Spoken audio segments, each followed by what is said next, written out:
அனைவருக்கும் வணக்கம். இன்னைக்கு பீட்ரூட் கீரை அறுவடை பற்றி பார்க்கலாங்க. அது என்ன பீட்ரூட் கீரை? பீட்ரூட் நிறத்தில் இருக்கிறதுனால இதுக்கு பீட்ரூட் கீரைன்னு பேர் வந்துச்சுங்க.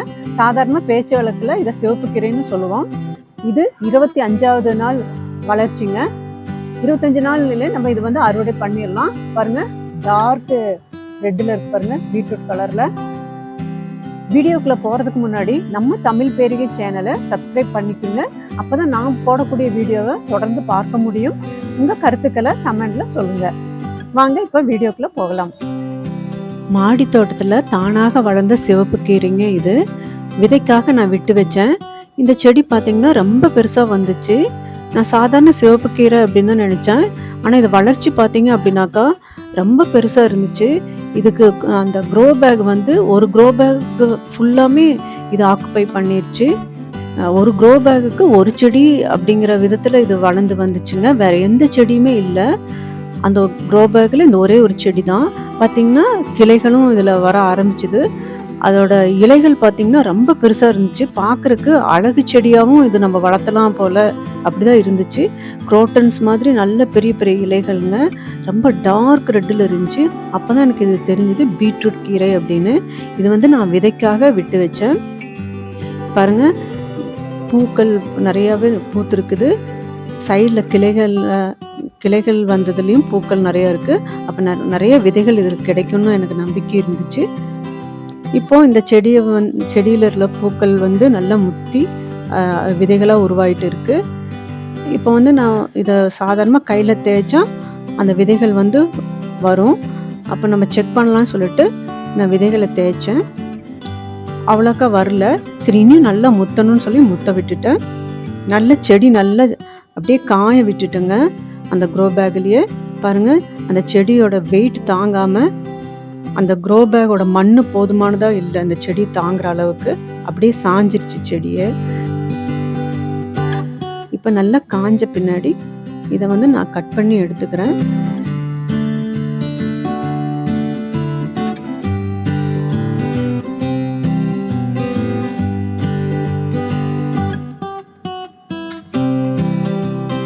கையால் நல்ல விரல்களால் தேய்ச்சோம் அப்படின்னாக்கா இதில் இருக்கிற அந்த விதைகள் எல்லாமே வர ஆரம்பிக்கும். இந்த ஒரு கீரை செடி எப்படி என் மாடி தோட்டத்துக்கு வந்துச்சு அப்படின்னு நான் யோசிக்கும் போது, நம்ம அந்த தொழு உரம்லாம் நம்ம கொடுக்குறோம் இல்லையா, அந்த தொழு உரத்தில் அந்த மாடு ஏதாவது சாப்பிட்ருக்கலாம். அந்த சாணி மூலயமா வந்திருக்கலாம், அல்லது காற்றின் மூலம் பரவி இருக்கலாம். எப்படியோ ஒன்று எனக்கு ஒரு கிஃப்ட்டு இது. ஒரு செடி மூலியமா எனக்கு இவ்வளோ விதைகள் கிடைச்சிருக்கு பாருங்க. இதை நான் இந்த விதைகளை சேகரித்து நான் விதைக்க போகிறேன். இப்போ பாருங்க, ஒரு செடியிலேருந்து எனக்கு எவ்வளோ விதைகள் கிடைச்சிருக்கு அப்படின்னு. இந்த விதைகள் எல்லாமே நான் சேகரித்து வச்சுட்டேன். ஏற்கனவே நான் செடி வச்சுருந்தேன் இல்லையா, அந்த க்ரோ பேக்கில் இருந்த மண்கலவை தான் எடுத்து இப்போ கொட்டியிருக்கேன். இதில் நான் எக்ஸ்ட்ரா என்ன ஆட் பண்ணுறேன்னா, வேப்பம் புண்ணாக்கும், அப்புறம் தொழு உரம், கம்போஸ்ட், இதை கொஞ்சம் எக்ஸ்ட்ரா ஆட் பண்ணுறேங்க. வேறு எதுவும் நான் உரம்லாம் இதில் ஸ்பெஷலாக ஒன்றும் கொடுக்கல. இப்போ இந்த பாக்ஸில் இந்த மண்கலவையை நான் ஃபில் பண்ணிவிட்டு இப்போ விதைச்சிடலாம்.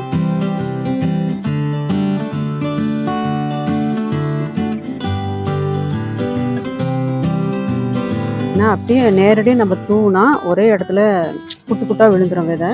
இந்த மாதிரி மணல் சேர்த்து தூவணும் அப்படின்னாக்கா அது எல்லா இடங்களையும் போய் நல்லா ஸ்ப்ரெட் ஆகும்.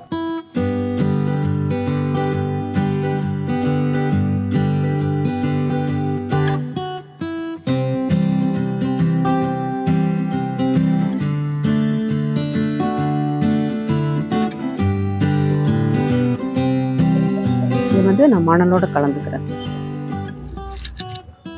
இன்னுமே விதை இருக்கு, தேவைப்படும் போது போட்டுக்கலாம். இப்போ தேவைக்கேற்ப இதை எடுத்து நான் யூஸ் பண்ணுறேன். மணல் ஈரமாக இருக்குது, காஞ்சிருந்துச்சுன்னா இன்னும் நல்லாவே இருக்கும். நல்லா இப்படி கலக்கிட்டு இது நம்ம தூவி விட்டுடலாம்.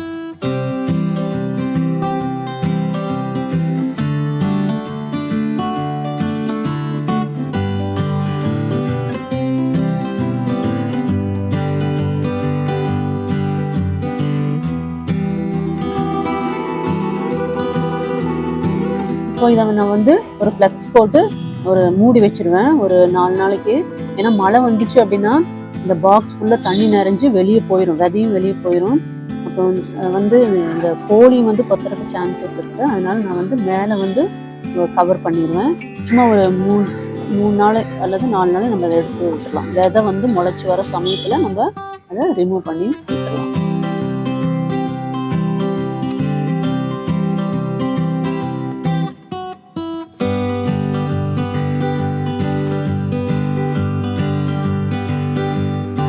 வச்சுட்டா மழை பெஞ்சாலும் அந்த தண்ணி வெளியே போயிடும், விதைக்கு எந்த ஒரு டேமேஜும் ஆகாது. இப்படி நான் பாதுகாப்பாக வச்சுட்டு அது முளைச்சி வளரட்டும். கீரை விதை போட்டு இப்போ 4 நாள் ஆச்சுங்க. இப்போ அது எப்படி இருக்குன்னு பார்க்கலாம் ஓப்பன் பண்ணி. வாவ், நல்லா முளைச்சிருக்கு பாருங்க, சூப்பராக முளைச்சிருக்கு. 4 நாளில் நல்லா முளைச்சிருக்குது. இனி 2 நாள் நான் லேட்டாக எடுத்திருந்தாலும் இந்த கீரைகள் எல்லாம் சாஞ்சிருக்கும் இடம் இல்லாமல். முளைச்சி வர இந்த சமயத்தில் வெயில் கட்டாயம் தேவைப்படுதுங்க. இந்த இலைகள்லாம் வர ஆரம்பிச்சிருச்சு. இனி வந்து அதுக்கு நிழலில் நம்ம வைக்கக்கூடாது, இனி வந்து ஓப்பன்லேயே நம்ம வச்சிடலாம். இப்போ தண்ணி நம்ம கொடுக்கும்போது ஸ்ப்ரே தான் பண்ணி விடணும். கப்புலெல்லாம் எடுத்து ஊற்றணும்னா அந்த ரொம்ப சின்னதாக இருக்கிறதுனால செடி சாஞ்சிரும். அதே போல் இந்த சமயத்தில் மழை வந்து அதிகமாக பெஞ்சுது அப்படின்னாலும் அந்த செடி ஒன்றுத்துக்கலாமல் ஆகிடும். விதை போட்டுங்க சரியா 1 வாரம் ஆச்சுங்க. இதோட பாருங்க, இந்த 3வது இலை வந்திருக்குது பாருங்க. மழையும் லேசா தூரிட்டு இருக்குது. இனி இந்த 3வது இலை வந்துருச்சு இல்லைங்களா. இனி வந்து நம்ம வந்து மீன் அமிலம் ஸ்ப்ரே வந்து இதுக்கு நம்ம கட்டாயம் கொடுக்கணும்.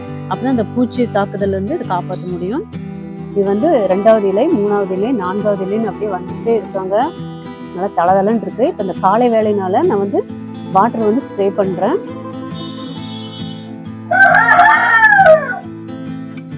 தண்ணி வந்து ஃபோர்ஸாக அடித்தோம் அப்படின்னாக்கா அது செடியெல்லாம் சாஞ்சிரும். ரொம்ப அருமையாக வளர்ந்துட்டு இருக்குது பாருங்க. அந்த இளம் வெயிலில் நல்லா தளதளன்னு இருக்குது. மீன் அமிலமும் ஸ்ப்ரே பண்ணியிருக்கேன், அதனால நல்லாவே வளருங்க. இன்னைக்கோட 15வது நாள் வளர்ச்சியை நம்ம பார்க்குறோம். வளர்றதுக்கு இடம் இல்லாமல் ரொம்ப நெருக்கமாக இருக்குது. நான் விதைகள் வந்து கம்மியாக தான் எடுத்தேன். எல்லா விதைகளும் முளைச்சதுனால பாருங்க நெருக்கமாக வந்துட்டு இருக்குது. இந்த சமயத்தில் பாருங்க பூச்சிகள் வந்து இலைகளில் ஓட்டையும் போட ஆரம்பிச்சிருச்சு. இவங்களை வந்து நம்ம கவனிக்காமல் விட்டோம்னா எல்லா இலைகளையும் கொத்தி எடுத்துட்டு போயிடும். இப்போ நான் வந்து பஞ்சகாவியம் வந்து தண்ணியில் கலக்கி இதுக்கு ஸ்ப்ரே கொடுக்குறேன். இப்போ தான் அந்த லைட் க்ரீன்ல இருந்து அப்படியே கலர் சேஞ்ச் ஆகிட்டு வருதுங்க. அப்படியே ஒரு டார்க் ஒரு ரெட்டில் வந்து நிற்கும். இது செடி நல்லா பெருசானோன்னா அந்த கலர் நமக்கு ஃபுல்லாகவே தெரியும். இப்போ வந்து முழு கலரும் தெரியாது. தொடர்ந்து நம்ம வந்து மீன் அமிலம், வேப்ப எண்ணெய் கரைசல், பஞ்சகாவியம் இந்த மாதிரி கொடுத்துட்டு இருக்கிறதுனால செடிகள் வந்து நல்ல செழிப்பாக வளர்ந்துட்டு இருக்கு. தொடர்ந்து இதோட வளர்ச்சியை பார்க்கலாம். விதைச்சி இன்னையோட 25வது நாள் அறுவடைக்கு தயாராக இருக்குங்க. இப்போ நம்ம இதை வந்து அறுவடை பண்ணிடலாம். இதை வந்து அப்படியே கட் பண்ணினாலும் தளைஞ்சிருங்க. ஆனால் நான் வந்து இதை அப்படியே எடுக்க போகிறேன்.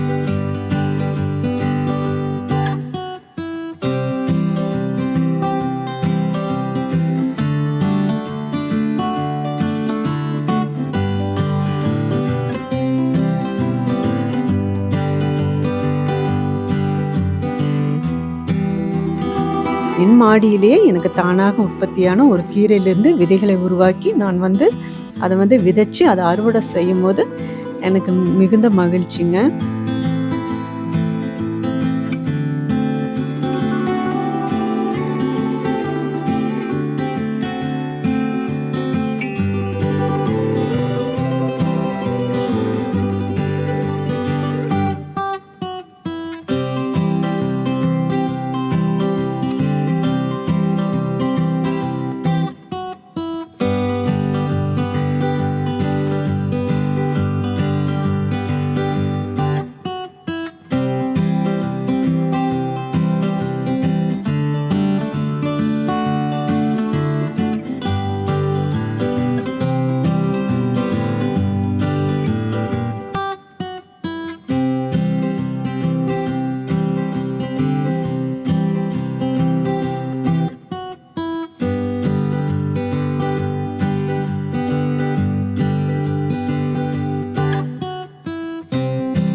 பாருங்க இவ்வளோ கீரை கிடைச்சிருக்குது.